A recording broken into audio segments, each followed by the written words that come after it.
CPR, or cardiopulmonary resuscitation, is a life-saving technique that can make all the difference in an emergency situation.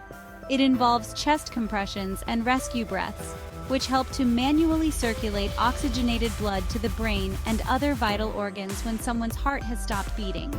This interruption in blood flow, known as cardiac arrest, can quickly lead to irreversible brain damage and death if CPR is not initiated promptly.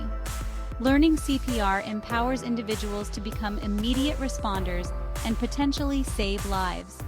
It equips them with the skills and confidence to act decisively in critical situations where time is of the essence.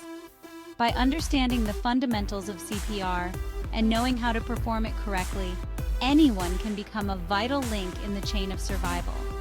CPR is not just for medical professionals, it is a skill that everyone should learn. Whether it's a family member, a friend, or even a stranger in need, knowing CPR can give someone a fighting chance at survival. The sooner CPR is started, the better the chances of a positive outcome. The benefits of CPR extend beyond the immediate emergency. By increasing the chances of survival and improving neurological outcomes, CPR contributes to a healthier society overall.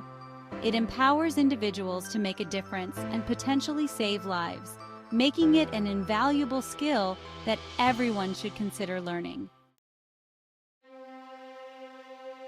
Recognizing the signs of cardiac arrest is crucial for timely intervention with CPR. Cardiac arrest occurs when the heart suddenly stops beating effectively, leading to a loss of consciousness, breathing, and pulse. Knowing when to perform CPR can mean the difference between life and death. One of the most obvious signs is unresponsiveness. If a person is not waking up or responding to any form of stimulation, it is a red flag.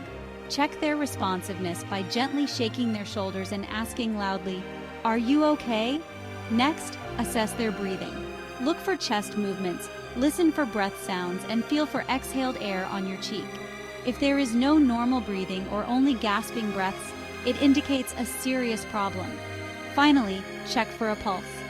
The carotid artery in the neck is the easiest place to check.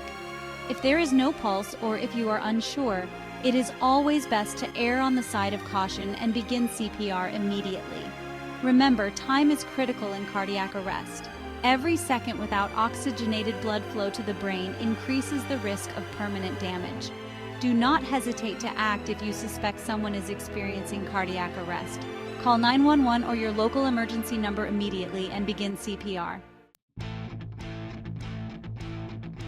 Performing CPR can seem daunting, but it is a straightforward process that can be learned with practice. Remember the acronym CAB compressions, airway, breathing.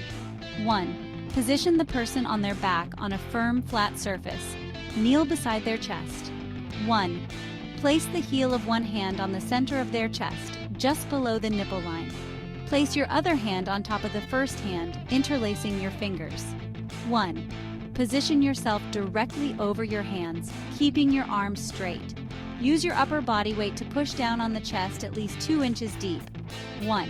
Deliver compressions at a rate of 100 to 120 compressions per minute. Allow the chest to fully recoil after each compression. 1. Open the airway using the head tilt chin lift maneuver. Gently tilt the head back by placing one hand on the forehead and the other under the chin. 1. Pinch the nostrils closed with your fingers. Take a normal breath and seal your lips around the person's mouth, creating a tight seal. 1. Give 2 rescue breaths, each lasting about 1 second. Watch for the chest to rise with each breath. If the chest does not rise, reposition the airway and try again.